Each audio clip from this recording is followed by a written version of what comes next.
Welcome to the Graphic Medicine Podcast, the monthly wrap-up. We are your one and only podcast, all dedicated to all things comics and how they interact with the intersection of healthcare, illness, disability, and caregiving. I am your co-host, Alex Thomas. And I am your co-host, MK Serwick. So what's up, Alex? How are things? I'm doing well. I'm very excited to be able to talk to you today because something really crazy is happening at my house later this evening, which is hopefully I'm not jinxing it, but I think this is going to happen. My son, my 7-year-old, he's incredibly good at like classic video games. This is something that's been like a skill of his that we identified not on purpose, but he just happened across a Pac-Man machine when he was like 3 years old and was immediately like amazing at it. So then we're like, oh my God, he's good at this stuff. So his most recent thing is I started playing the game Tetris again because they have on the Nintendo Switch a game called Tetris 99 where you play Tetris against 99 other people from around the world like in real time, and you know when you get a line it goes to another player, and so you can kind of like defeat other players. And so it's really fun, and you're playing against like people from all over, so usually like there's a strong contingent of like Japanese players that are always dominating. You can just see by their names in like Japanese script. Anyway, my son, who's never played Tetris before, saw me playing this and was like, "Oh, Daddy, what's that?" And I was like, "Oh, this is Tetris. You should try it." He immediately picks it up and is amazing at it right away. And so he, within like a couple weeks, gets first place in Tetris 99. Oh my And so God. yeah. And so I'm like, oh my, like, and so I was like, oh my gosh, what does this mean?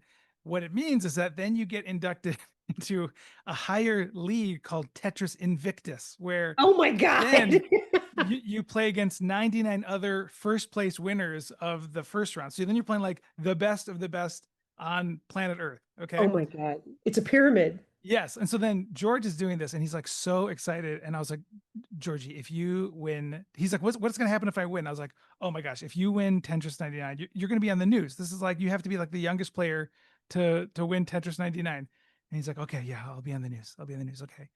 And then 2 weeks later, he wins Tetris 99. Or no, I mean Tetris Invictus 99, right?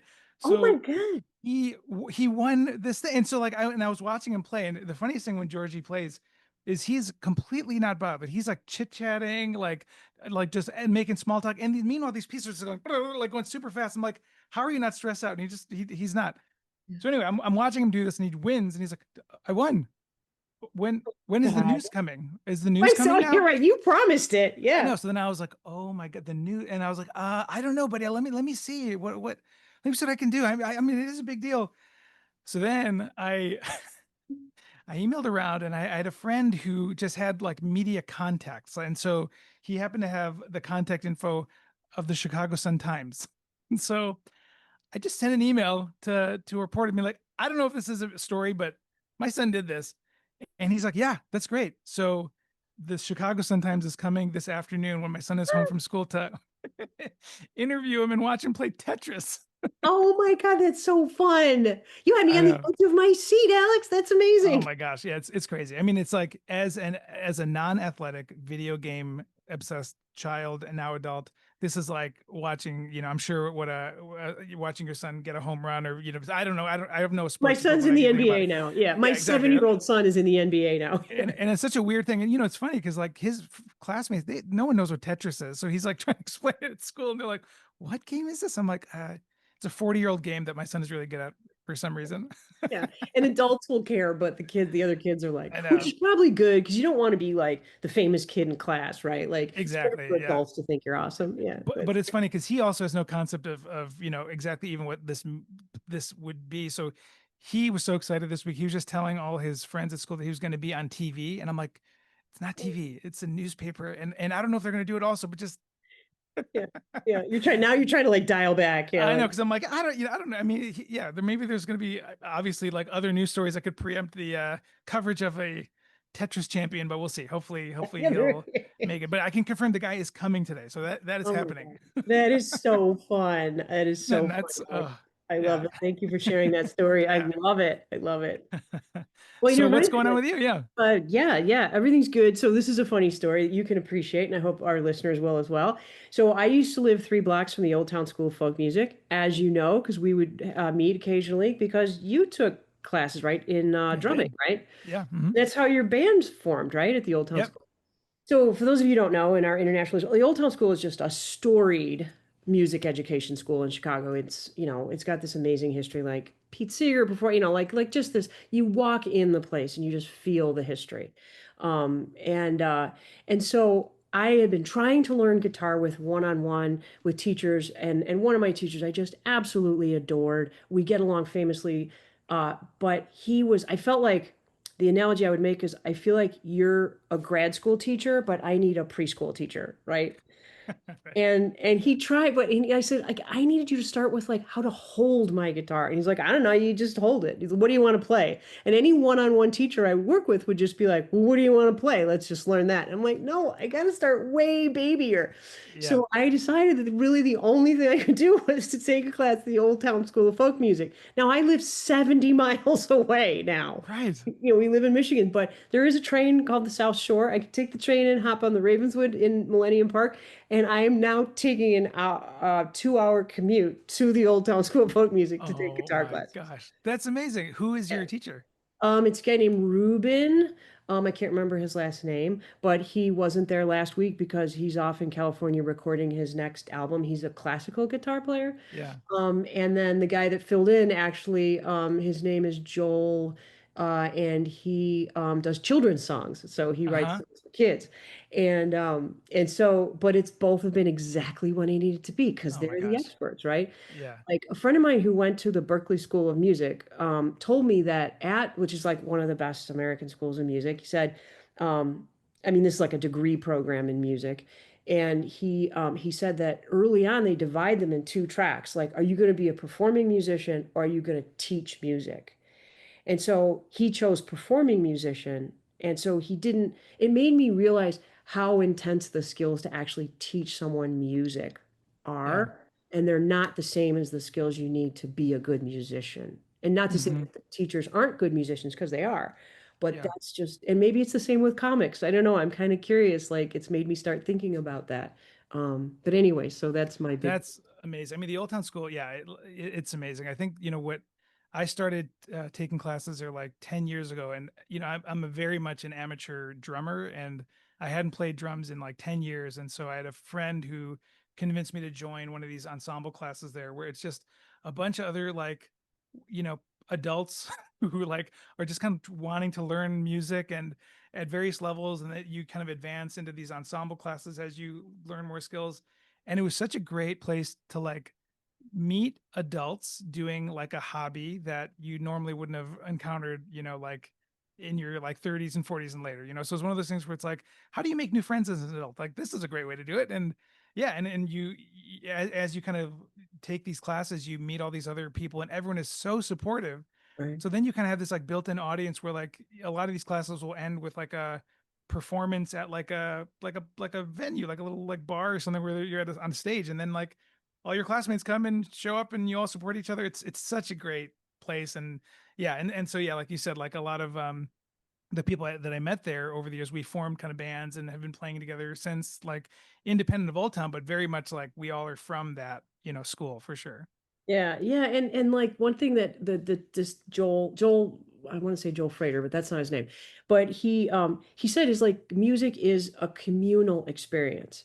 And I really Yeah, realized that's exactly why it wasn't exactly working one-on-one. I needed a kind of a group experience.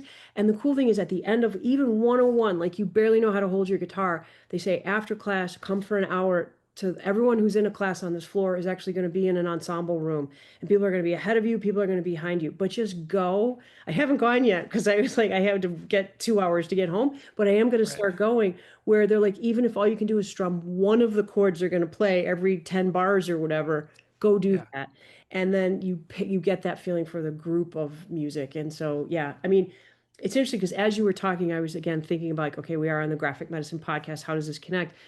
Because one thing that you just said really connected me to the graphic medicine community, which is that's kind of the way we are about comics. We all get so excited when one of us does something and has a project come to fruition. And I feel like we come to our conferences to really, no matter what skill level you are, be together and make comics and support one another's projects. So yeah, I think that maybe in some way comics are a communal experience also.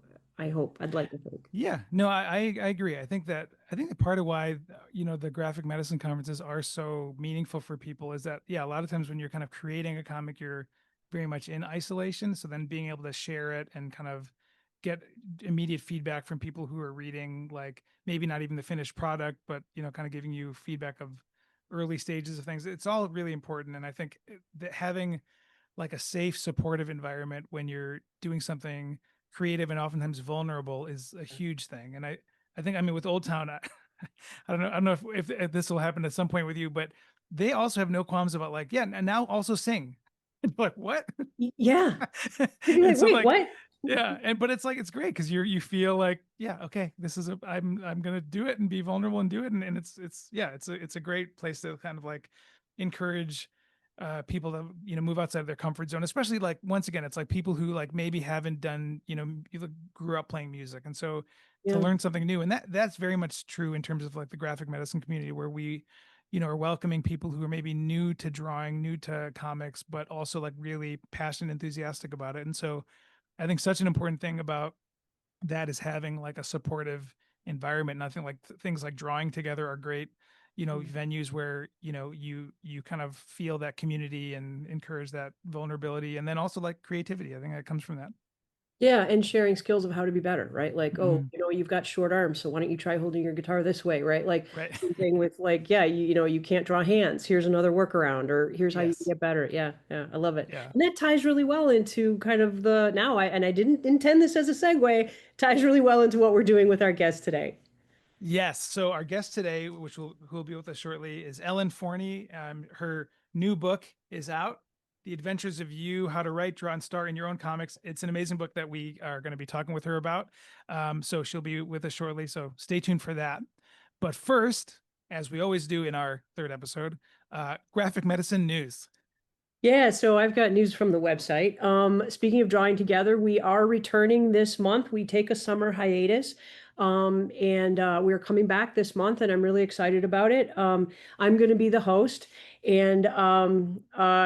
This is again, we talked about this before we started. I'm not comfortable promoting my own work, but I'm going to do this. So one of the Yes. goals, I love promoting other people's work, but I don't my own. So one of the goals is I just self-published this book called LB and Me. It's a book. I say that it's a book about Linda Berry, which it's not really. It's a book about me, and how Linda Berry has influenced me. So our drawing together is going to focus on our creative influences. And the other goal with this book, I have a bunch of pull-out pages, or not pull-out, but like you can just copy and use for teaching and for yourself. This one's about what I call filter comics, how to make a filter comic, or like the four-panel emergency comic. So there's about three or four of those, and the goal of those is making comics during difficult times. And a lot of the work that we look at graphic medicine, people have made during or about difficult times. But what I find is like when you're super stressed and you have no time at all, here's a few tips for doing this kind of a thing to help you get through medical school or get through a difficult time with caregiving, whatever. So anyway, so that's what we're going to focus on is in this drawing together, comics for difficult times, and what are the inspirations you turn to and who has inspired you. So that's that. Well, congratulations on the book. I know you didn't really want to talk about it in a promotional way, but I would like you to promote it, and congratulations. Thank you. Thank you. Thank you. Thank you. And I definitely hope we can devote more time to kind of, yeah, delve into it more. But yes, I think this is a good first look for those curious about MK's amazing work. So yeah, hope everyone Thank can you. join us. Thank you. You're very kind. So that'll be the 28th. If you're not already on our Drawing Together email sign up list, you can go to the website and just look under Drawing Together and find that link, or you can email me directly, comicnurse@mac.com. Moving along. So, save the date. The Graphic Medicine Manifesto has a 10th anniversary edition. It's easier for me to promote this because it's a group effort. And this is my advanced copy. And there's a new intro, or sorry, a new preface that's really wonderful. And it talks about how graphic medicine has developed over the last kind of 10 to 12 years.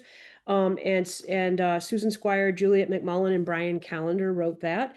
And we're going to do a launch event online, 10/8 at 3 p.m. Eastern. Again, watch the website for info on that. It'll be a conversation with all the authors and publishers. Um, and then we're going to we have a redesign that Ben Schwartz, who's one of the co-chairs of the Graphic Medicine International Collective, has done for our weekly newsletter. So it's going to look a lot better this week, starting this week. That's exciting. The New England Graphic Medicine Summit is coming up, 10/24. The Nonfiction Comics Fest in November. And I think I'll stop there. Well, this is great. I can't wait to get a new copy of the Graphic Medicine Manifesto. My dog, who is now 11 years old, as a puppy, tore into it. So I have little puppy bite marks on my original one. So Oh, that's great.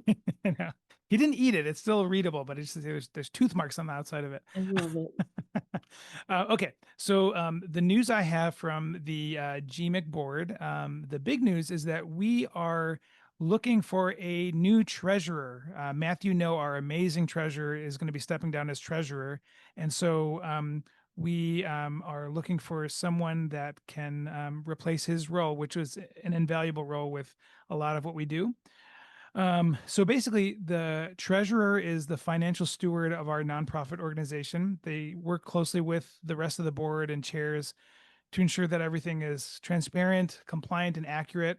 Um, there's many projects that we do that involve payment of folks, and so that's a critical thing, that we do things all appropriately and legally and all that stuff. And so having someone that is able to organize that financial aspect of things is really important. So we have a posting on the website that we'll also include in the notes of this episode. But basically, we're looking for someone with experience in finance, accounting, bookkeeping, especially with like nonprofit fiscal management. Someone with some like basic familiarity with some of those like basic software, financial software and tools. Someone who's organized, a good communicator. Also, just with the bylaws of our organization, that it needs to be a U.S. citizen. And of course, someone who's interested in graphic medicine. So, um, typically, the time commitment would be something like 2 to 4 hours per month. And also, we'd like them to attend our monthly virtual board meetings, and then periodically prepare like briefs of financials to share with the group. And then the term of this position would be 3 years, with the possibility of renewal. So we'll put this posting up, but we're basically just looking for a short like bio or resume and a 1 to 2 paragraph statement of interest, explaining your kind of relevant experience and interest. And we are looking for those applications up until October 13th. So we have about one more month to continue to take applications. Great. Great. All right. Excellent. Well, without further ado, we'll bring on our amazing guest. And oh yeah, it's actually time for her to come on right now. Perfect. All right. Well, we are back with our guest for today, Ellen Forney. She's a graphic medicine luminary for those who know. Ellen, thank you for joining us. And if you don't mind, for those who maybe aren't familiar with your work, could you please introduce yourself to us? Right. Okay. So I'm Ellen Forney, cartoonist. I live in Seattle. I'm an author, artist, cartoonist, teacher. I'm a mental health coach, and I'm in grad school right now to be a therapist. Probably my best known work is, oh, I had it right here. Oh, yes, Marbles. I'm just gonna, Marbles, Mania, Depression, Michelangelo, and Me, my graphic memoir about my bipolar that came out in 2012, and that's when my kind of I graduated from a little tiny background that my I graduated from college here. This is my timeline. I graduated from college with a degree in psychology, and then I had this early midlife crisis and decided to be a cartoonist and artist, and I did that. Mostly, I did that. I was a cartoonist, alt culture. and then diagnosed with bipolar. And so then that started to wrap into what it was that I was paying attention to. And then with marbles in 2012, my more professional um, aspect of myself of mental health and comics really wove back together. Those strands were always there, but they wove back together. And that's so Marbles came out then. That's when I gave a talk at the graphic medicine conference at Johns Hopkins, and I was just blown away. And then since then, my work has gotten closer and closer, tighter and tighter knit with mental health. Put out Rock Steady, my handbook for, I have my props on how to manage your mental health. And all of these links, I think, you said they're going to be at the end. And then I started coaching, doing mental health coaching, and so now I'm studying to be a therapist. I'm really excited about it.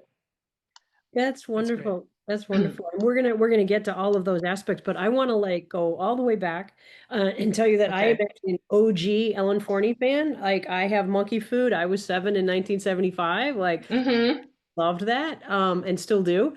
So one of the things I'm obsessed with, oh, there you go. All right. See, that's like the lesser known Ellen Forney. I love Wow. It is. It is. It was when I still dotted my I's in my lettering. Oh, that's great. Because we are roughly the same age. And so all of those cultural points you kind of talk about in childhood are very resonant for me. And so, of course, being obsessed with myself, I loved it. I'm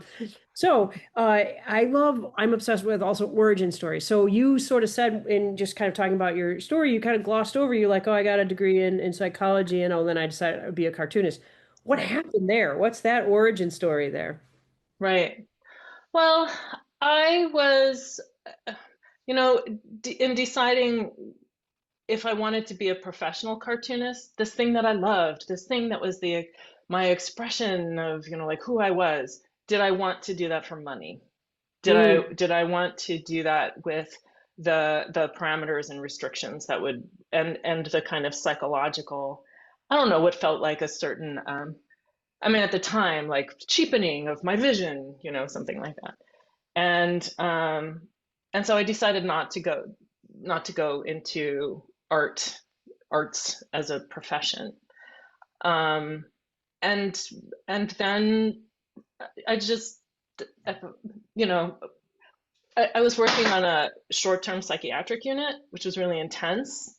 And I was doing a lot of comics on my own, and it just became clear that that's what I needed to do. And it actually came to me as if from a lightning bolt when I was buying a copy, one of the Dykes to Watch Out For by Alison Bechdel collections, and I had a Tasmanian devil on my personal check.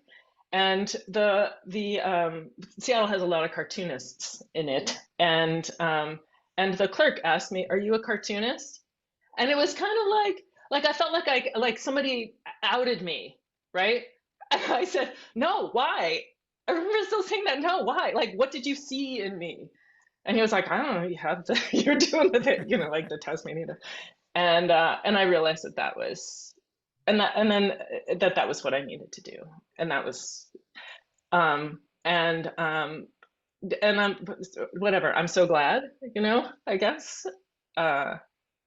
So we have that Yeah. sales clerk to thank. That's We do. Yeah, So- he was a cartoonist. He connected me with a free press, and wow. my first comic, I sent it there, and I sent it to like some feminist mag, Off Our Backs. Do you remember that? MK? And I don't know, Alex? Off Our Backs. And Ms. Magazine, and Ms. bought it. So that was wow. that was my big foot in the door. And Ms. Magazine was just coming back around that time. Remember, they had been gone, and then they did this comeback right around that time as well. So, So yeah, so this would have been 92. Yeah, yeah. 92. Yeah. That's amazing. So did you draw comics like as a kid? Um, yes and no. So I'm gonna be a little circuitous with this. One of the things I realized I didn't mention is that my latest book is The Adventures of You, how to write, draw, and star in your own comics. I like stopped my story at Rocksteady. Um, and one of the things that we debated, I guess, is whether you do comics or make comics. Because, right? Like go do comics. I love to do comics. Or do you make comics? Like I love to make comics. And I had do all over the place. You do comics. And and I and make actually is standard. And I hadn't really thought about it. And so, I don't know, I changed it to make, and it never entirely sat right, to be honest. Hmm. And I realized later why. It's because for me, if you're making something, you have that end result in mind. I'm going to make this thing, and when I'm done, I'm going to have this thing. And if you're doing comics, you're drawing, you're putting word balloons to your drawings, you're just kind of like messing around, and that's an end in itself, right? Like just like practicing, just kind of doing it. And that was really my idea of what the adventures of you is Mm-hmm. about. It's just kind of like playing with it, messing with it, what's fun, what's juicy, and just like sticking with what's juicy. I don't know, like if I'm not an ice skater, like if you're an ice skater and you just go out there and you're just doing ice skating, I don't know, right? You're just, it's not that you're not, I don't know, it's not the greatest analogy maybe, but you see what I mean? Yeah, No, I mean I get that's it. very, yeah, because it's kind of like with ice skating, there's no like artifice like thing that you leave behind, I guess, unless it's like a competition or something you're trying to get a medal. But it's like with the like creation of something, like yeah, there is like the act of making it and then the thing that's left after you're done. Right. Which is exactly it. If you're a professional cartoonist and you're making a book, you're creating a book, then you are on the road to making that book. But if you're just practicing, like I don't know, I'm sure Alex, MK, you doodle, right? And like you're messing around with things, you're messing around with your lettering, or like you're writing in your journal and you're writing things in fancy lettering or doing different things. Then you're just kind of like doing it. Like you're doing things that are comics related. Maybe, like when I'm doing my dailies, it's more like I'm doing them. Anyway, so all to say, I feel like that's what I did when I was a kid. I did a lot of Mhm. drawing. I did a lot of kind of storytelling in my head, kind of. I didn't do like panels. I couldn't show you like a comic that I did when I was 8, you know, but I used word balloons and I like played with lettering and stuff. So that would so yeah, in that way, yes. So Interesting. so I guess like in terms of like your motivation for making this book, is this something that like you would have loved to have had as a child that was kind of doing comics? Mm-hmm. Mm-hmm. Um, I, I would say that um, that's funny. I actually hadn't really thought about it that way. Yeah, I would have loved it. I would have loved it. Um, I think, it's funny as a comics teacher, I guess any teacher really. I'm like I review like what is that like to learn? I mean, I'm self-taught. I'm like I think you two probably are too. There wasn't comics education, so we kind of like figured it out on our own. So trying to figure out what is some of the I don't know, juiciness of figuring things out on your own, and when is it helpful to be guided, to have guidance? Like where are there shortcuts to be like, oh, I never thought about going from one panel to the next, and like the richness of that. Like you might not come up with that on your own from all of your reading, but if it's too prescriptive, then it kind of narrows where it is that you're the kind of comics that you're doing, the kind of work that you're doing, right? So I'd say yes. I would have really liked this. Um, to liked adventures just because I know it's fun. It Yeah, I was mean, fun to do. It's like I don't know. Can I just say like I don't know who wouldn't enjoy it. No, I think that's right, and part of what, that's part of what I was gonna say is, like, I think I would have loved to have this book as a kid because it's fun, and Hmm. anything that you make fun, I will do. Anything that's not fun, boy, it's gonna be a lot harder for me to get that done, and Hmm. I realized with this book, I have to have 2 copies. I have to have the copy I'm going to be using with students, and Hmm. showing, like, here's how Ellen talks about it, and here's Ellen's work, and then the copy that I'm actually going to literally engage with the workbook of this, which I think Hmm. just and even just again, as a little kid, I would have so engaged with like your use of color, even like different sections are, well, you can't really see it there, but Hmm. different sections of the book are in a different color, like, and there's a Hmm. lot of breathing space and room, and like Hmm. there's just it really gels with my aesthetic. And I think that it has that thing, because I was going to ask you, like, kind of who are you aiming this at? Because I feel like it is something that would be great with middle grade kids, all the way up to like adults that we're talking in graphic medicine that want to tell their story, but they don't feel like they can make comics. Right, right. Yeah. Well, the material, well, so far as the organization goes, having things organized is really important to me. To be able to find what you want to find in the book, that was really important to me with Rocksteady when I wanted people to be able to find their coping tools. You know, like I didn't want them to have to like I was so excited that there was an index, you know, like, and so it's really important to me that it not be a hassle to find what you want to Mm, find. And also because I think like in learning a skill, the skills in comics, let's say in particular, it doesn't necessarily have to go in a particular order. There are some people who would say you should really start with characters and then kind of like fill in the other parts of storytelling. Some people, you know, like start with the story and then, you know, like because drawing isn't the most important part necessarily. And so it can really in a lot of ways go in any order. So like jumping around and you want and within that you want to be able to follow your own path more easily. um, the material the material is all that I taught college I taught at Cornish College of the Arts for years, from 2002. Well, I still teach but much less now. um, and it's really it's the same stuff that I taught to the college students. mm. It's just, this is how I put it, a lot more burping, farting, and exclamation points. that, And that mucus. that's what I was Yeah. actually I'd written that down because I loved all the booger and fart references because, you know, Oh. like number one, as I'm a father to a 7 and a 9-year-old, so this is like this is their wheelhouse. But then also it's like you know, part of, you know, my work is making like educational materials about like kind of more complex stuff for kids in a lot of cases, and this like supports like the thing that I also truly believe, which is that like kids can really understand very complex sophisticated things if you present it in a interesting way that engages them. And like the lessons in this book are like are very sophisticated. I feel like there's things that you know, an adult who is a cartoonist could learn a lot from, as well as like a kid who is maybe just starting to read comics for the first time.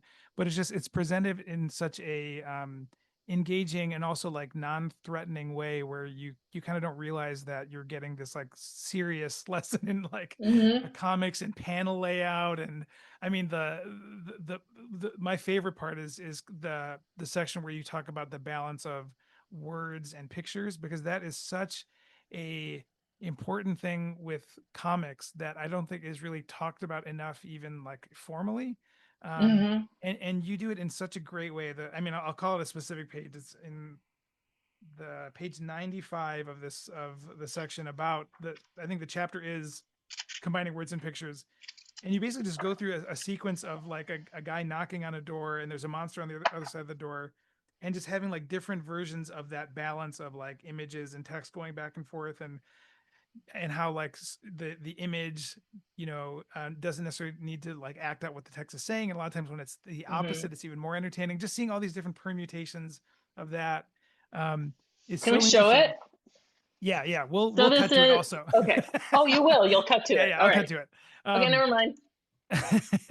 but I mean, what I love about it is that, and this goes back to kind of like why I love comics, is that you can compare and contrast these different versions of it and kind of see Right. how they, are, work in different ways. And I think that it's it's on one page. You get this like huge amount of information just on one page, where I think that could be like a chapter in like words, explaining all of that. And so Right. I love it because it really, it's very complex in a very very understandable way, that you can just like that is a page I'm going to go back to like constantly to just review and read and think about. Awesome. Well, so here's the thing. So I started teaching comics in 2002. And so one of the parts of my curriculum, or one of the things that influenced me and what I put together was Understanding Comics by Scott McCloud. Like just sort of the ultimate, analysis of comics, and but kind of like taking them apart. And then in, class, and we can take those ideas and put them together. And so he has a pretty he was really doing a real like analysis, and like putting names to things like for the first time, and really like, like making very clear cuts. And what I found over the years is that using those ideas, like in this specifically, like the different ways that the story is mostly told in words, the story is mostly told in pictures, that he has kind of subsets of those, and he has names for them that are a little not intuitive, maybe. And so over the years, I kept kind of like, okay, students aren't getting this one, and so, maybe I'll change that a little bit. Like he has different distinctions, in which the way, mostly in words, mostly in pictures, and then the pictures are interdependent. And I stopped using interdependent, because Hmm. just when you're creating them, it's not, like that wound up not being helpful for my students. This was all like evidence based, Yeah. uh, and and so for and so for here, I again, like, so for over the years, the ways that it resonated for my students, that they were able to work with it, it didn't make sense to like, here's the scientific way that, like Yeah. has been broken down now officially and, academically, um, but how it made sense as a creator. Yeah, I feel like a lot of it is, yeah, there's parts of it that are reminiscent of like Understanding Comics, but I think what's different about it is that it doesn't really focus on like the history and kind of referencing kind of things, or like putting where comics are in like what's the future. It's more just like present tense. Right, How am I gonna make a comic, and how do I start, and what are the right. things that I need to make one. So it's to me it feels very much more like directed at the reader to like do something in real time, kind of divorced from like history. Right, If that right. makes No, sense. it's like creating. Yeah. When I was first putting the proposal together, I wasn't sure. I kind of It's like, is this going to be for adults? Like, is this going to be, well, that was it. Like, is it going to be for adults? It's going to be for kids. I've done a lot of work. Had done. I mean, Nickelodeon magazine isn't around anymore, but I did a lot of work for Nickelodeon magazine. Some of the stuff in this is directly from Nickelodeon magazine, even reprinted from Nickelodeon magazine. That is where I learned the just like the deep pleasure of doing work for kids, and with the, like the boogers and the farts, and you can write anything. You can just like kind of spin in a way that, like, you just gotta be a little more self-conscious with like doing work for adults. Um, but I mean, I would still love to do something like this for adults, to just be able to really focus on what's the fun of it, what's the juice of it, and let's just go there. And to, kind of like with Linda Barry, try not to be super self-conscious. Don't worry about making comics. I'm not going to talk to you about being a professional. I don't even really get in here a whole lot. I have one page, one kind of, okay, gotta do this page on how to do your lettering straight, right? Just like, all right, if you want to be official about it, let's, like do this. But, very little about drafting. It's just about the creating, really. Yeah, Yeah, and but I think those are important. Oh, sorry, go ahead. I'm good. yeah, no, no, no. I was just gonna say, like, that's the one thing, that's the only demand I make on my students is if there are words, they have to be readable. Whatever it takes to make them readable, that's the only thing I'm gonna like get down on Hmm. you about. Exactly. I agree with Hmm. that completely. Hmm. And it's interesting because you were saying, like, and my question was, where is this kind of for, like, what's your target audience? Can Go ahead. I, oh, look, it did the little hand raise. I forgot that it does that now. Um, is about making it legible, because there are two tricks that I've learned that, you just say them, and that's that. So for those of you who are teachers and those of you who are like trying to make your writing legible, to separate your letters, like rather than the way you're writing them, how they kind of come together. So separate them so there's a little bit of space in between all of them, and to finish the letter. So rather than T that has a little space in the middle, like make sure that they touch. Like make sure that the forms all touch, and you're golden. So Those are I two think things things. I so need. the other one, I think that it was, it's just important to Is it say, okay? because I think this is something I figured out as, when I was drawing them enough, but it's like, yeah, also like draw the bubble around the words after you write the Hmm. words instead of Hmm. Oh draw yeah, the bubble first. That's like a Right. very basic thing that yeah. like when you Words first go start, first. you Right. kind of don't even think about Yeah, it. yeah. Right. But I think that your book, it's interesting. What I just wanted to get back to is like it belies this idea. They say like you've got to have a very specific target audience. If you say your book's for everyone, then it's for no one. And I Hmm. just feel like that never sat right with me. And I think your book is a great example of that not being true. Because you say like, Hmm. oh, I'd love to do this for adults, but like this is what I would use. I am going to use with adults because I feel like because you capture the joy that and you don't dumb it down by any, like you say, Alex, that page is very sophisticated, yet we're doing it in a way that we're like, oh, how fun, I get to see this, right? Hmm. And so yeah, I just kind of wanted to make that point of like I feel like this is really something that everyone can engage with and enjoy and learn from. So I want to move us along. Hmm. This is a this book is very much of a transition, although you've kind of pointed out that you've been doing stuff like this, like for Nickelodeon and stuff. But it is a transition for us as readers away from the last two books. Is there Hmm. anything you wanted to say about what brought you to this? Of like, this is what I need to do next. Right. Well, I stopped teaching well, not full time. I was an adjunct. My regular classes. I stopped teaching regular classes at Cornish in 2018, which is when I put together this proposal. I mean, I taught so long, I came up with these things. I had a whole lot of handouts, Mhm. and I'm a teacher as just part of my being. I mean, that's what, like this handbook for mental health is about. It's like teaching and showing and sharing. And so I just didn't want to just sort of like drop that into the void, or drop that into just like my 8-week classes that I teach, now extensions classes at Cornish, or, like, so I decided that I wanted to put that together. So the teacher aspect of me. Now, I mean, I mean, me is all different aspects braided together. So I would say that there are actually, I mean, here again, if everything is graphic medicine, then nothing is graphic medicine. There's such a value in knowing how to tell your stories. And I think that that is true for everyone, and really true for kids who are, you know, little cartoonists.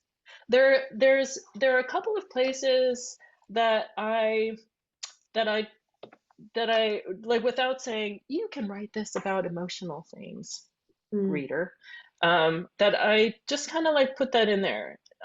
Let's see, it's about metaphors, and I think that's um, it's in, oh, here it is.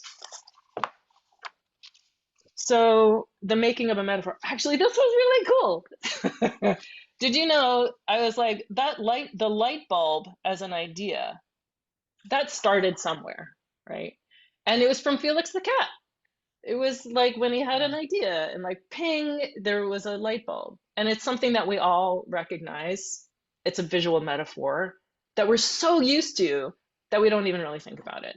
If you Yeah. ask somebody, or like what we say for symbols in comics, we'll say like a word balloon, you know, a light bulb.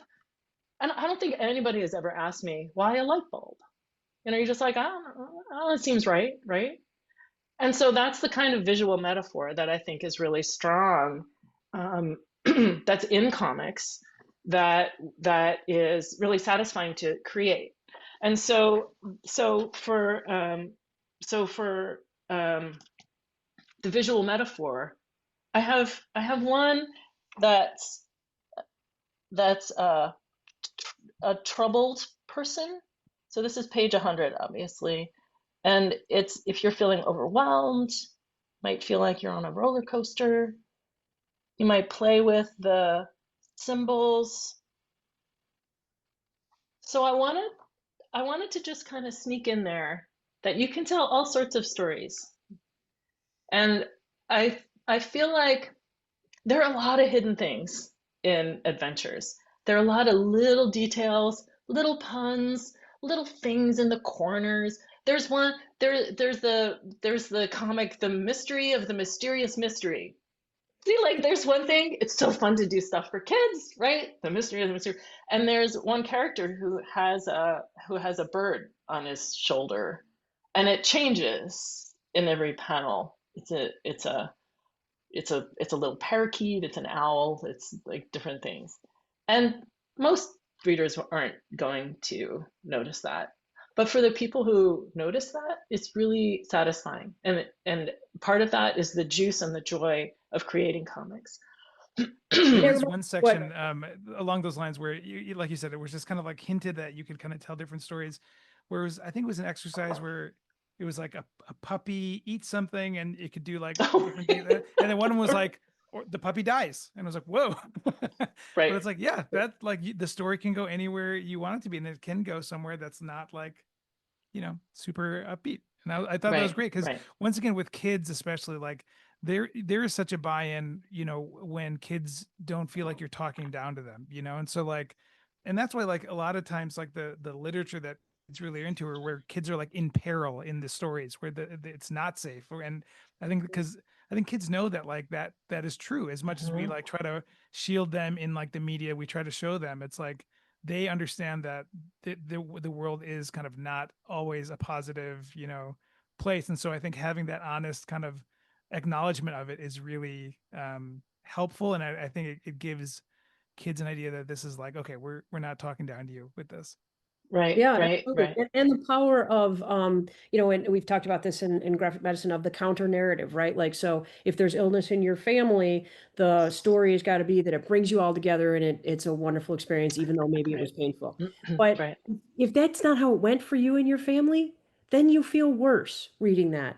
But Right. like a book like Marissa Moss's Last Things is about how illness like really tore their family and it was horrible and it was a bad end and everything went terribly.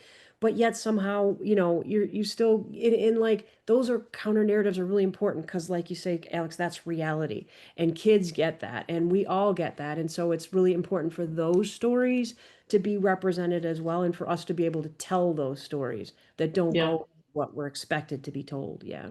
Right. Right. Right. Absolutely. Absolutely. Yeah, I have there's another, without keeping holding up the book. There's a plot. The section on writing, I start out with like constructing your story, like all the different kinds of stories. It can be a mystery, sports, health, journey, quest, and then here's you gotta have a hook, and basically, even though you can tell any kind of story Well, I do the 3 part arc, like you have a problem, like you kind of your intro problem, and then it develops, and then like it resolves in some way. And I said, like, but I like really, really want to make sure that I'm not prescriptive. And I was like, other stories are fun, like totally valid. And I made up a story about a pizza bicycle where like, look at my new pizza bicycle. It turns into a rocket. There's a space octopus. Hello. And like that's the end of the like that's totally valid story. Yeah. But we're gonna focus on the other kind right now, right? Like like your choice. There's so much your choice. Anyway, so it starts with a teddy bear going into like getting washed, sort of like classic. Teddy bear has to go into the washer dryer, and then he's scared, and then it ends in a bunch of different ways. Like it's about concluding your story, and I don't know off the top of my head, it's like bookending and success and transformation and um, surprise and disaster, success. And I think that is kind of, Alex, what you were just talking about, like maybe the puppy dies. I don't want to kind of keep going on about that one. It is one of the puppy, but it's the 3 part. It's the story. And they're just like really short, comics for you to fill out. And you wake up with 2 heads, and they're freaked out, and then what happens at the end? Like maybe they're friends, maybe one gets removed, maybe your choice. And so yeah, there's that one with the puppy, rock and puppy. It eats a rock, It and was then just it's up funny to because you what happens. yeah, because it was just kind of one of the choices. And I was like, well, yeah, okay, but it's good because it was treating kind of all of these options equally, where it's like, yeah, Hmm. nothing has to end happily, but it's not. I mean, I feel like the book, like MK was saying, is very joyful, so it really captures like the joy of making comics, but it's also, yeah, I think it very much acknowledges that like it doesn't. The story can go anywhere, and it can Right, really involve any of your experiences that you want to write about. right. And I want to add something about what the experience was like for me of making it. Kind of what you were asking MK about, like why did I do this? In having developed this like curriculum and these handouts and stuff over time, is that just like any teacher, every time I would teach something, like, oh, like I do a new handout, and if only I had time I would do it a little bit differently, or like you learn something new every time. And so sitting down and doing this book, I could actually do that. I could actually polish and hone the like that page we were just talking about words and pictures combining, and like, how am I going to do that? Oh, if I do the same panel in a number of different ways. I did that for page design. If it's a grid, if it's a little irregular, if it's super irregular, have it be the same story, so that you can really see the differences. And it's something that you just don't really have time to do generally when you're teaching a class. Yeah. Like you're preparing for the class, and you're like, okay, well, I'll teach it kind of a little differently from how I did it last time, and then it's sort of incremental. So to be able to put that all together, super duper duper satisfying. Yeah. So I guess my next question then is, were you working on this as you were in grad school, and how did that kind of influence things? Well, it took a long time. Do you remember I said that I was putting the proposal together in 2018? It wasn't that proposal went on the shelf for years. It's been a long road. So I didn't even think I was. I didn't think that I was. I didn't. Yeah, it was a long time ago. I didn't think I was going to be. I hadn't even started coaching yet at that point. Oh wow. And much less decided that it was time for me to be a therapist specializing in bipolar is the intent. um so so it like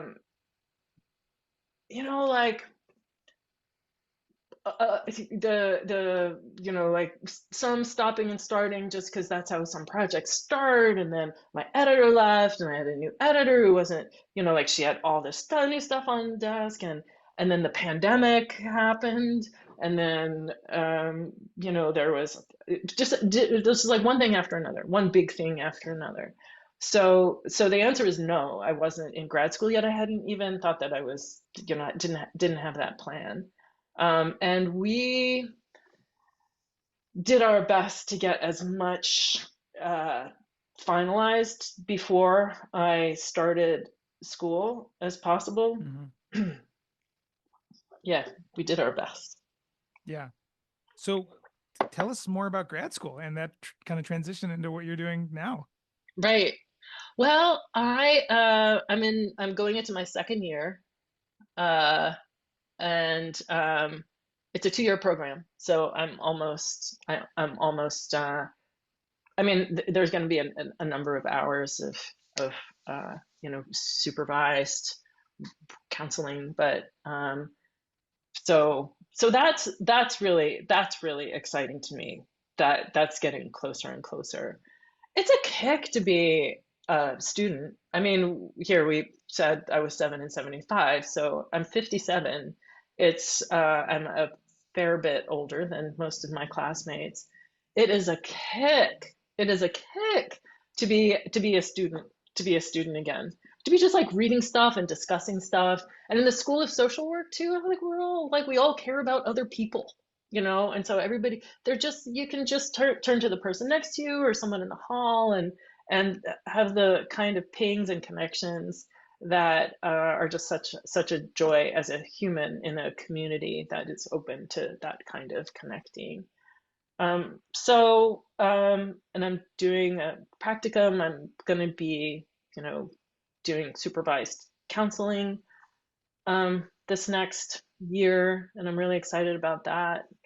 And so, and the pool at the University of Washington is gorgeous. It's like the greatest. So like, I try to convince everyone, have you been to the athletic center? It's beautiful. Do that. It's a beautiful campus. Make sure that, like the School of Social Work is just on the outskirts of campus I'm sorry, School of Social Work, a really ugly building. And the campus is beautiful. So just like walk across campus, like like the cherry blossom, the cherry trees are like famous in the area. Like do the thing. And And what you and I have a student card. I have a student card that works for the metro. discounts, yes. See, exactly what you're speaking to is what I was going to say is like the coolest thing about being a student at our age is like you appreciate it so much. And like even just all of the things you're saying, you just appreciate. You're like, it's almost like, God, I wish I could go back to college because I didn't get how great it was now that I'm out in the real world. It's like, it's your chance to really Right, appreciate. right. But Yeah, Ellen, yeah. you've like made comics for some of your work in grad school, right? Mm-hmm. That's right. That's right. Actually, I have some right in front of me. So I mean, one of the things that has been percolating for me is, okay, so I'm a cartoonist and this is who I am. If So I'm going to be a therapist, and this can be like who I am, and I, like already feel like I've been kind of going in that direction. I mean, I thought I was going to be a therapist when I graduated from school. I've been talking with, like, since Marbles came out, I've been talking with people who are like divulge really intimate things to me, and want to talk with me about it. That's why I became a coach, so that I could actually engage in those conversations, and why I want to be a therapist, so I can get really kind of like really get in there more with people. Um, uh, so I mean, it's sort of like the proverbial. If somebody asks you at a cocktail party, I don't know who says cocktail parties, but at a cocktail party, if someone asks you what you do, what do you do? And for a really long time, like everything else, like I say, I'm a cartoonist. It's like one of the dearest, most central things to me, and it's interesting, and people are like, oh, uh, and then it bleeds into, for that, what would I know of your stuff, and then I say Marbles, bipolar, and then we get into a discussion. Then it can be a discussion about comics, it can be a discussion about mental health, and that really feels like important to me. So if I say, like, so what do you, Ellen? So what do you, nice to meet you. What do you do? I'm a therapist. It just didn't feel right to me, you know? Um, like how I'm a cartoonist and therapist. I'm a, like this is something actually, Alex, it's something that I wanted to like bat around with you because I mean, you're a pediatric allergist, you know, and you are also a cartoonist. Very, very much those things. I mean, and then you do all this professional work with booster shot that like that is in there. And just like how I don't know, maybe I should ask you that question now.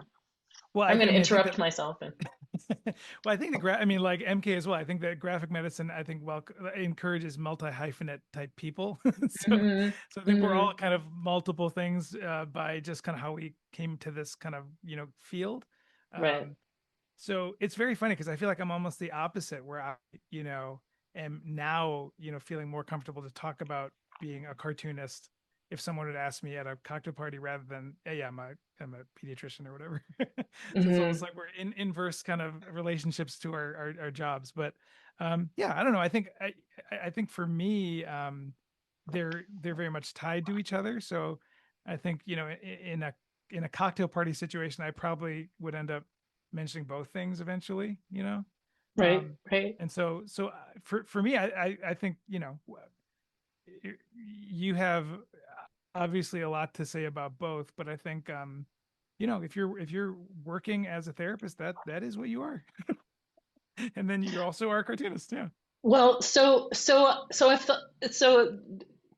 Okay, so they relate, and you use a hyphen if possible, kind of. So I've been thinking about Yeah. how they come together. How do they come together for me in me? And I've been figuring that out. And one of the things is that I've brought comics I've brought comics into my coaching, and maybe that's a link. Maybe my coaching page is Rocksteady Coach. I have a newsletter, and it's a page of my mental health comics and newsletter called The Mind Reels. So you can sign up for my newsletter. Um, Link in the and show notes. hmm, Link in the show notes. link in the show notes. And so I have comics about mental health that I'm doing kind of like here and there, and like maybe sometime if there are enough, I'll collect them, or collect them plus something else. So there's that comics about mental health. I was super stoked to have that opportunity in grad school when we were doing, let's see, it was macro. So there's micro individuals, meso, which is like groups and maybe small organizations, and then macro is like advocacy and policy and like more outward that way. And so it was a macro class. Policy, I don't remember the exact name. Sorry, UW. I don't remember the exact name of the class, but we had to do something about policy and come up with a particular policy that we wanted to focus on and kind of research that. And then we did a paper, and then gave a 3-minute presentation on like you're addressing town hall, like you're addressing the town, like city council. So how like people have 3 minutes, like I'm so and so, I'm from such and such an organization, and I'm going to organize my argument this way. I want you to like stop this bill for these reasons, and so I decided to do mine as a comic. So my advocacy was around polypharmacy. It's such a problem in mental health when people are prescribed too many meds. I mean, the mental health care. I mean, like like at this point, it's almost hard to see how anyone gets better, really, without a whole lot of resources outside of the healthcare system. I mean, and so like, how do you tap in there? I mean, that's one of the things that that I do as a coach, like, okay, you know, like I know it's frustrating. Here's what we have to work with. Let's just be like, "Grr," and then figure out, okay, so what are we going to do? And so there's a lot of self-advocacy that has to happen, like for us to be healthy. Like we can throw rocks at the system as much as we want, but you know, like, you know, we're taking care of ourselves ultimately, and our communities, you know, helping each other. So so mine, and when I was deciding what to do, I got an email. I still get a lot of emails from Marbles readers. A lot. It's really heartening and gives me a lot of sense of reason and purpose, mission and purpose. She was a graphic designer, artist, graphic designer who was in her early 20s. She was on 4 medications. 3 of them were mood stabilizers. 2 of them were antipsychotics. And one of them was for anxiety. And she had just started another medication for side effects. And it's just, you know, it's just, so I was like, okay, this is what I'm going to be doing my paper on. And so it's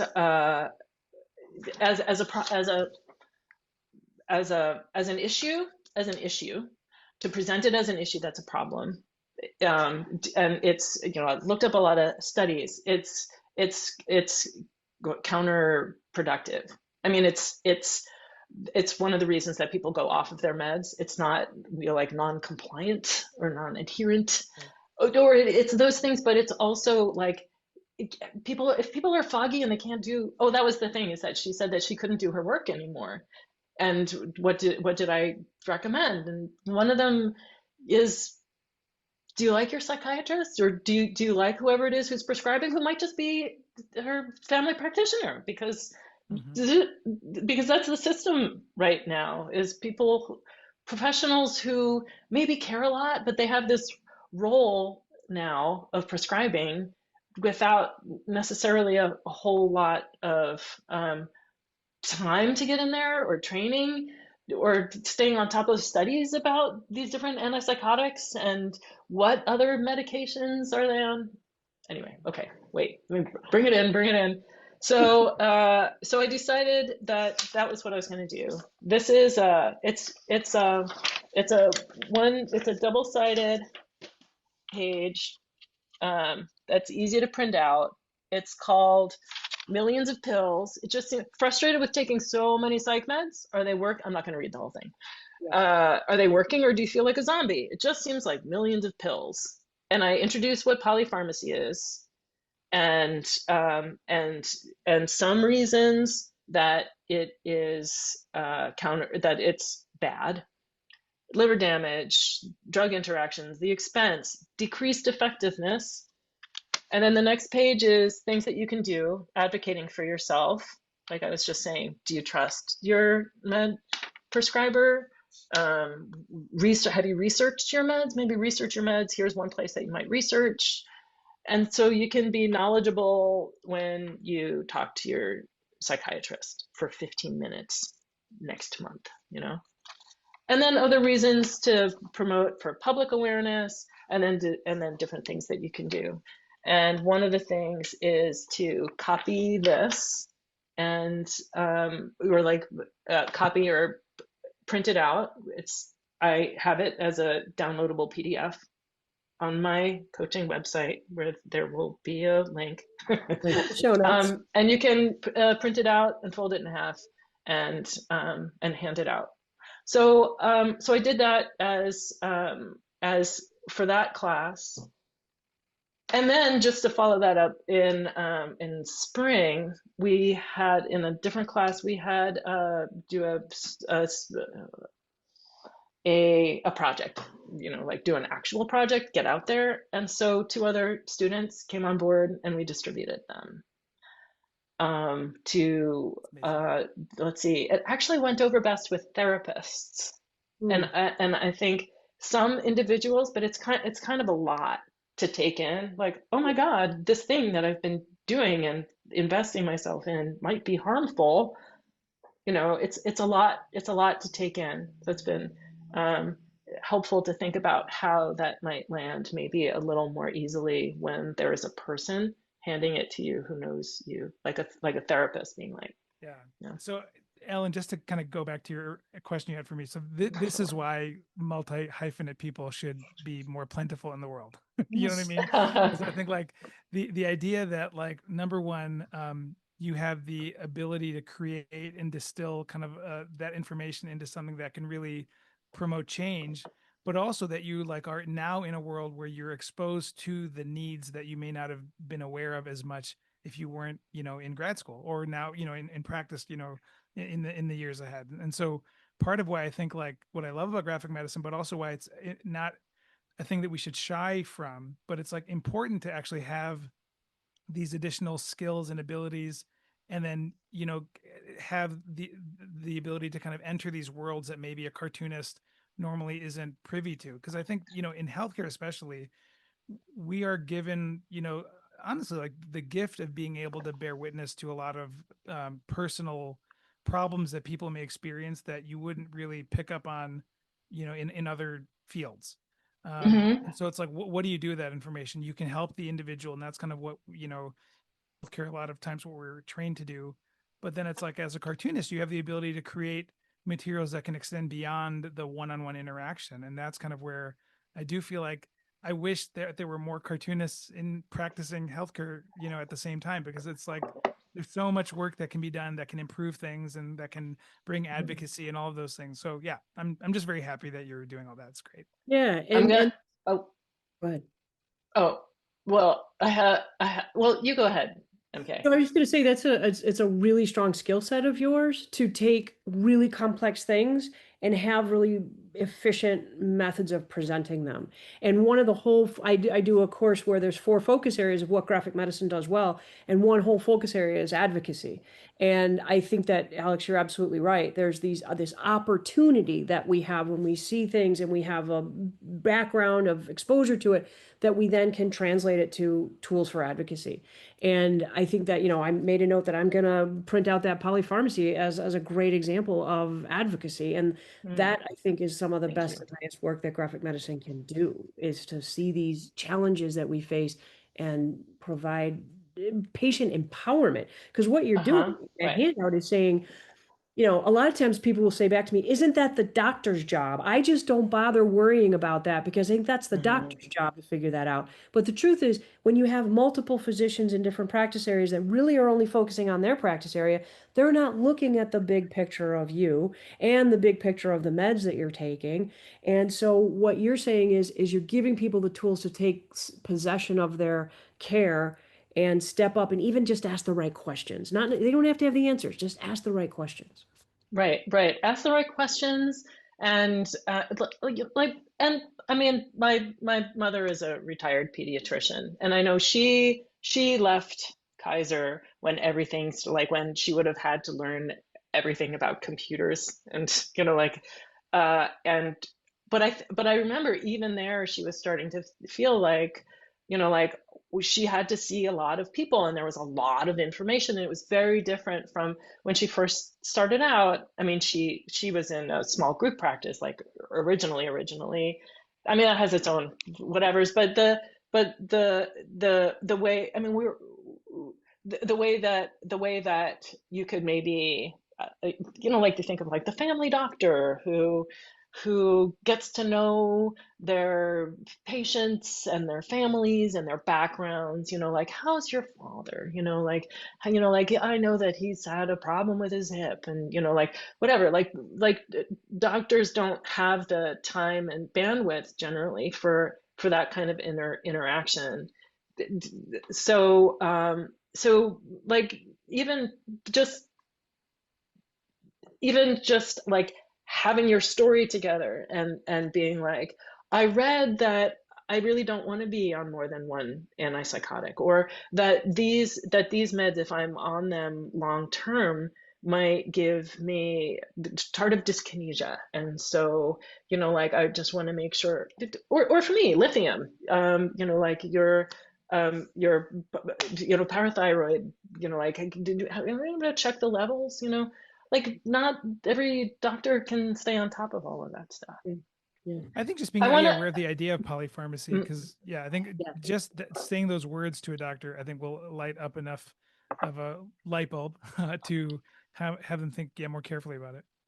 Because Well, it's a I huge know. problem with the elderly as well. Not just, it's also a huge problem with the elderly. Yes, yes, big problem. That is often referred to as the medication cascade. And Mm, for the elderly, it tends to be, you know, like a lot of different meds and side effects and kind of like marching on in different directions and making sure that they don't interact. With polypharmacy for mental health, it is often like it kind of builds on itself, like being on 3 different medications for your mood disorder, and then maybe putting something else on it for anxiety. And so it's kind of like kind of mushing the same issue with different medications. Do you mm, see? mhm. Um, one other thing about grad school and how this is coming together for me as a all these different things is that I'm doing an independent study. I'm just getting this together.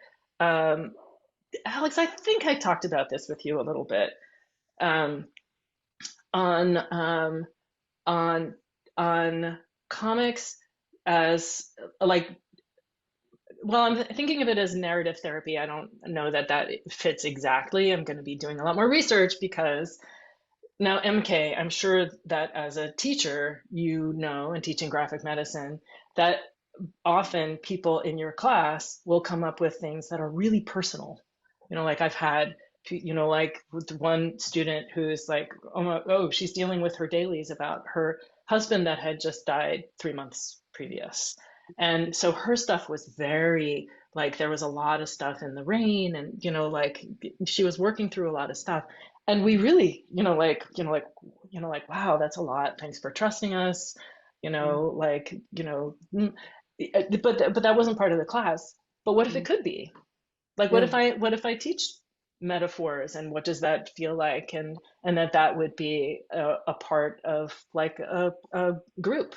It's like a how to make comics group, but it's also kind of like group therapy, where Mm, everybody could support each other.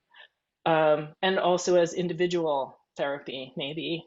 I know, like I've had with my coaching clients, I've had them do different ways of doing portraits of themselves, annotated portraits, maybe that mm, kind of combines some of the aspects of comics and combining words and pictures and creating characters and stuff. So so Yeah. it's related to art therapy, but it's not art therapy. It's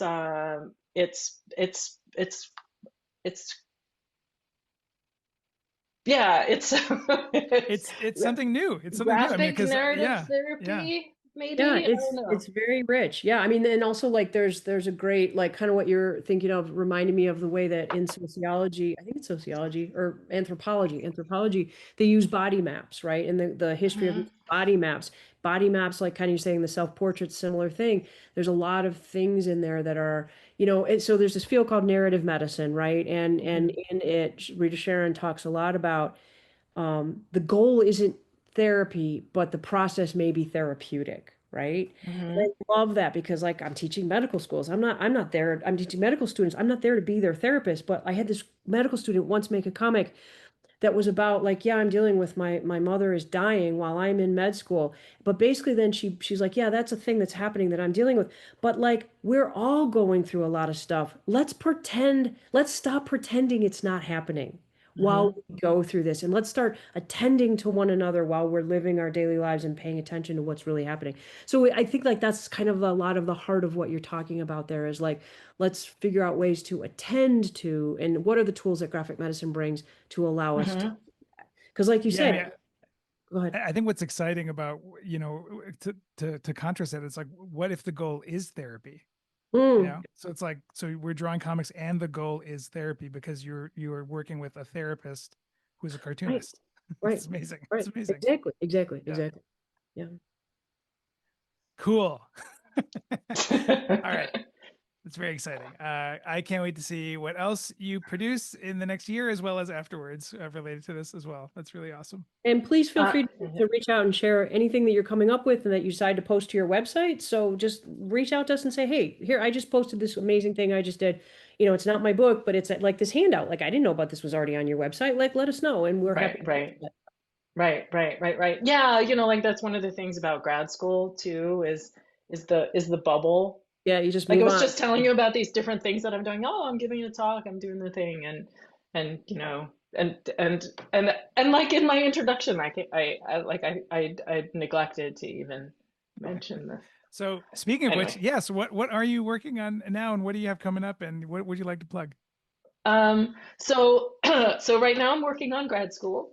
But I am going to I'm going to be doing, like starting to put together, like if I get some comics together for my other classes too. I mean, this was a comic that I did with the assignment was, like social advocacy. Everybody gave a talk and I did a comic.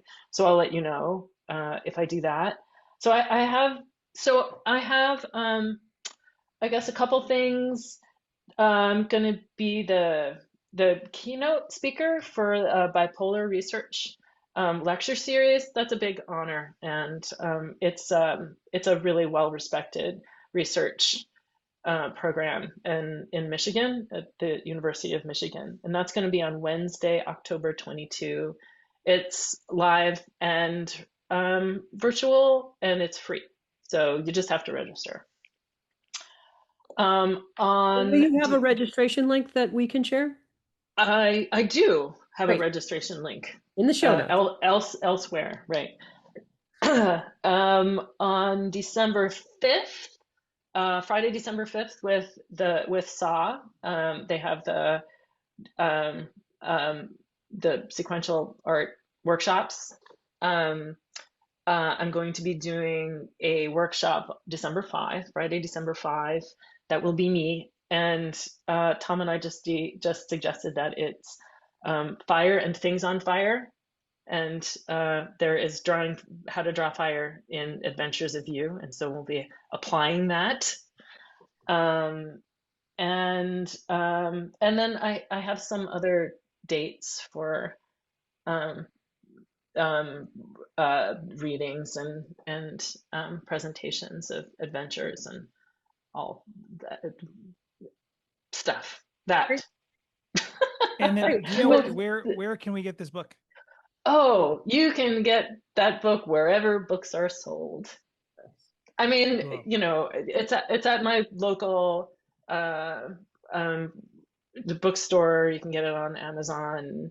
Oh, do you know what? I wanted to add something. So MK, I know that I hope this isn't running like super too long. Okay. You're a teacher. I'm a teacher. This book is has a lot of worksheets in it that that will be really useful for teachers. And and I used it this past summer, and I printed out a bunch of the worksheets for my students. And I know that teachers are going to copy pages out of it and hand it out to their students. And you're not allowed, but I know it's gonna, I mean, like, you're a teacher. You're gonna, like, you're not gonna make your students each buy one of these books. And just to be realistic. So it was a last minute thing, like, can we have the title running across the bottom? And it was just too late. So my ask is for teachers who are like, oh, I can use this in my class. I know you're going to copy. I understand. Just please let your students know where it comes from. Cite your source. Absolutely. Cite your 1000%. source. Yeah, Mhm. absolutely. I think that's great. Yeah. I mean, yeah, always. Yeah. But it's not necessarily intuitive for Right. everyone. Right. I know that in like marbles, the carousel I have, it's probably my most reproduced image. It's Yes, a it is. carousel with the horses going up and down in different ways to show different mood states in bipolar disorder. there again, visual metaphor that works a lot for explaining to people. And I know that it is in a lot of PowerPoint presentations. Right. And I showed that to someone who was like, who was, you know, I was introducing myself, and he's like, "Oh, I've seen that." And I was like, "What?" And he was like, "Yeah, I've seen, you know," and he had no idea that it was mine. It didn't occur to him too, like, I didn't know that was yours. His reaction was just, "Oh, yeah, I've seen that." And so I think that not everyone has the sense that if you do a citation, it's not just giving credit, it's allowing that person who really likes it to find more. Yeah. Yeah, I mean, I will say, you know, in kind of navigating, you know, the medical world and things like that as well, I feel like among medical conferences, there's a lot of emphasis on citing like data and studies, but images, a lot of times it's just like, yeah, I Googled an image, just put it up. I Who found cares? this on, yeah, Yeah, yeah. there's like Right. there's not that same level of rigorousness, which is very odd. But yeah, I that happens all the But time. I it's can see true. how it would happen with that image with Yeah. kind of healthcare providers. Hmm. Me too. I mean, I didn't Don't do think, it. you know, I don't think that people are evil doing that. It's just sort of like not thinking, not thinking about those two things, giving credit where credit is due. Yeah, you know, all right. Whatever. I don't mean to make light of that, but also to be able to find more. Wow, if you really like that, then you should check out Marbles, I got this right? book. For example. Yeah. Well, great. Thank you so much for joining us. We have a final segment that we want to do before we wrap up today, and that was, you know, with your book, a lot of it made us think about kind of comics when we were kids, and you know, what kind of comics were we inspired by or reading when we were young, or even the first ones that really connected with us. So instead of talking about what we're reading, we wanted to actually talk about what we read, meaning like Hmm. what were the comics or whatever that inspired you as an artist, a cartoonist, a creator that you can recall. Hmm. So who wants to go first? If you have one to go, you can, yeah, let us know. I I have well I have Peanuts. I think it's just like the easiest, biggest answer. Nice. Yeah, absolutely. And you know what? I Good. grabbed And one they of, have do a you remember these partnership. like little, Oh the, yeah. Oh, I yeah, hate the these. Yes, little, yes. yeah. Yes. There is one, I'm only just going to, there's this one storyline about arm wrestling and how Lucy was like the arm wrestling champ, and her challenger that wound up being Oh my God, I uh, love it. tough challenger was Snoopy. I was big on arm wrestling, and so look at them struggling.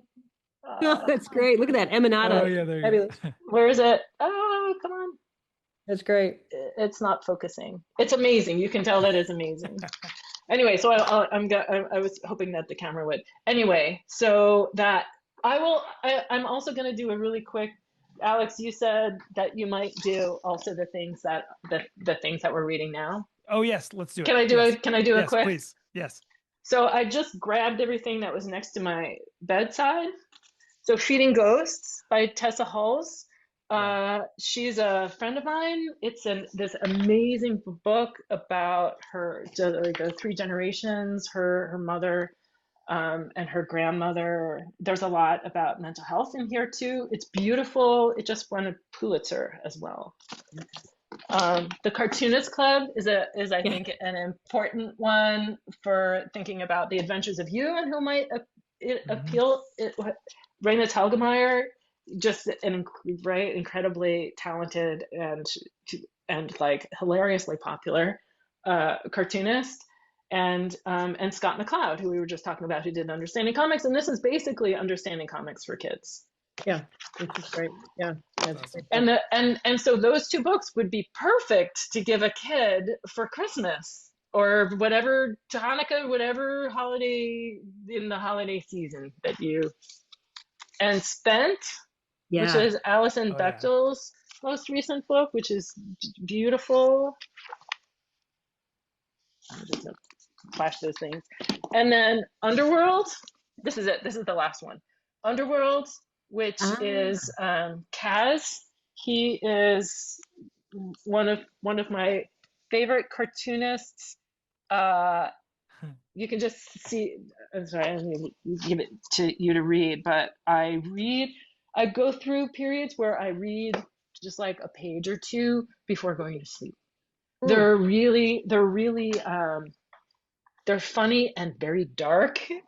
It's like really dark sense of humor, but goofy and dark, and I find it comforting. That's what's on my bedside, and I would say that Peanuts is probably one Great. of my Those will biggest all be in the influences. show notes as They well would for all the be in the links. show notes. Yeah. Yeah. Excellent. That's great. Yeah. Yeah. Oh, it's what's fascinating too, as you're talking about Peanuts is like, it's so interesting how like, and I guess this is like a generational thing, or but maybe spans generations of like a certain storyline of Peanuts sticks with you. Like that arm wrestling thing is so specific, and it's stuck with you like all these years. Isn't that fascinating? Like I have Mm-hmm. one around. There was this quick thing where Charlie Brown made this offhand remark that Snoopy was a dime, a dog like Snoopy is a dime a dozen. And then Snoopy, like for a bunch of strips, perseverated on that, like dime a Mm-hmm. dozen, like mulled it and Uh-huh. was mad. And then like just walked up to Charlie Brown, kicked him and walked away. And like that was the end of the narrative arc. That stuck with me because I'm an adopted kid, right? And so like there was Right. this weird resonance, and so like to the point where when some friends and I were at the Charles Schultz Museum in Santa Rosa, I like went into the library to try to find that, and then Brian Feast actually found that actual thing, so I Oh, could really? in a book for Wow. coming up because I couldn't find it in any of those little pamphlet-y ones you had. But like, so I've never talked with anyone about, and I'm curious if any of our listeners want to respond of like a particular, if you, Peanuts were so influential, if you had this particular storyline that still sort of is like living in your head, it's fascinating. And then what is that, right? Like why? Like, is it about Right. whatever? Yeah. Well, you I if you teach I don't know college students, and you just said it's a generational thing. I'm not sure this is what you were referring to, but the youth don't like Peanuts. They because it's so morose and depressing, and I know like my peers were like, "What are you talking about?" And it's actually like Charlie Brown just gets the short end of the stick over and over. Like he's depressed, and there's like Krabby, and there's just a lot of heaviness, you know, or heaviness. I guess there, right? It's Reality? depressing. Is Yeah. Reality? I mean, Well, I think, when I when love you're it, and I never like interpreted that way until my students Interesting. started saying, like that like they didn't know what, I don't know, my generation liked about it so much or loved about it, because it's so depressing. That's how you would, like, in a nutshell, depressing. I was Yeah, like, I mean, I think also like when you would look at it like in contrast to like the other comics around it, it also was kind of like different than like a simple like gag a day strip, because it mm-hmm, just was more like emotional complexity and depth, and it just kind of like, yeah, ambivalence, like kind of Yeah. right, sad right. Yeah. vibes at Right. times. And this ties into the question. So this is a perfect segue to what I was going to talk about is like the if it's okay for me to go into what my childhood comic was, Please. was High and Lois. Um, Mm-hmm. I like I loved I was a newspaper strips person. And then to underground. I did not come through superheroes to comics, whatever. And so like I read but this ties to what we were talking about was High and Lois was this perfect family that never changed, right? And so many and heteronormative, right? Like, and one of the things I say that with comics, and I say this, we were talking about me not being good at promotion in my new book, um, is that the one place I found myself as a young person was oddly in High and Lois, because my aunt told me that I looked like baby Trixie when they brought me home from the orphanage, and I actually have an image of that in my book. Oh, I really did look wow. like baby Trixie, and that's like the age Uh-huh. my parents met me. But so that was the character I found resonance with. But then, Yeah. like looking at that as an adult, critiquing it and realizing, like, and I actually found a citation where an academic writes about like what kind of teaching was meant to be happening. So in the next panel, I sort of dissect a cover where it's like, okay, the males are Mm, leisure activities and the females are serving the males or practicing to serve the males, right? Like, mm-hmm.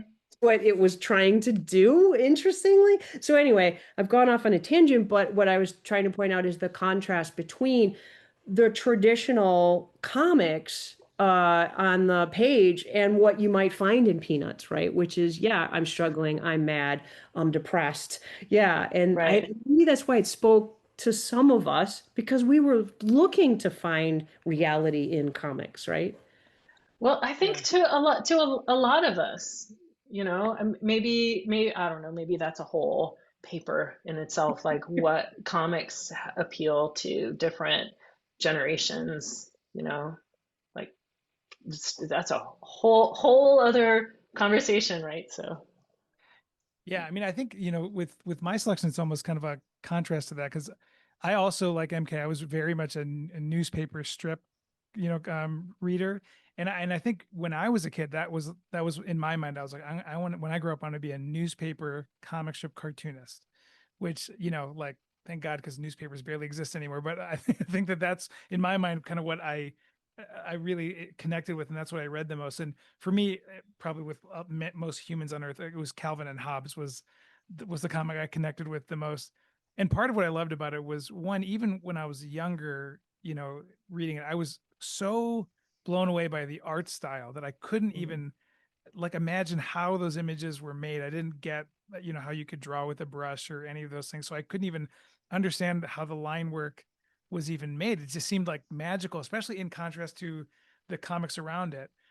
But then for me, what I loved most about it was like the elaborate fantasy world that Calvin would enter, where when he would Yeah, like imagine something, it would become like photorealistic dinosaurs flying accurate fighter jets and like the stuff you could never imagine. But then as a kid, it's like, yeah, I lived in my head a lot and I lived, imagining a lot of things. So seeing that it could be reproduced on the page was like so mind blowing to me that was one thing that yeah, that was the one I connected with the most probably as a kid. yeah, Right. yeah. One of the links or one of the citations that you should list at the end is the Calvin and Hobbes 10th anniversary book. Alex, are you familiar? Oh yeah, I have it It on my it shelf right there. Yeah, yeah. yeah, that is Amazing. so dog-eared for me. It Yes. has his story, the development of the characters, as well as the in the introduction and then like little notes of his all Yeah. through the book.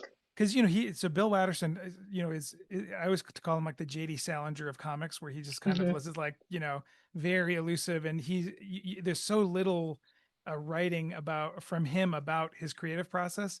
And in that book, he talks about like this is the paper I use, this is like and it's amazing, and yeah, and there's a Yeah. lot of just insight that's so precious for something like that. Yeah, Hmm. Hmm. Yeah. Yeah. really cool. Oh, now I want to read that again. Okay. Yeah. It's Yeah. funny, but MK High and Lois was on my list, with my short list of influences too, because I remember loving that comic too. Is that right? I was a Sunday comics reader. I think not a daily comics reader, but I remember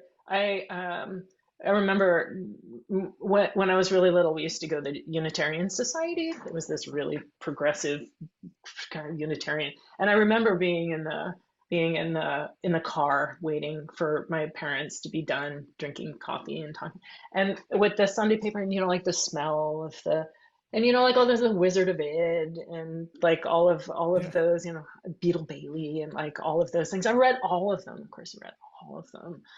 But I think like I'm still sticking with Peanuts, but like all of those things Oh were yeah. really important to me But if too. you've gone back to look at Beetle Bailey, it's unbelievably sexist and horrible. Like if you told me the young people hated Beetle Bailey, I'd be like, "Yo, yeah, I agree with that completely." It's like it's not good.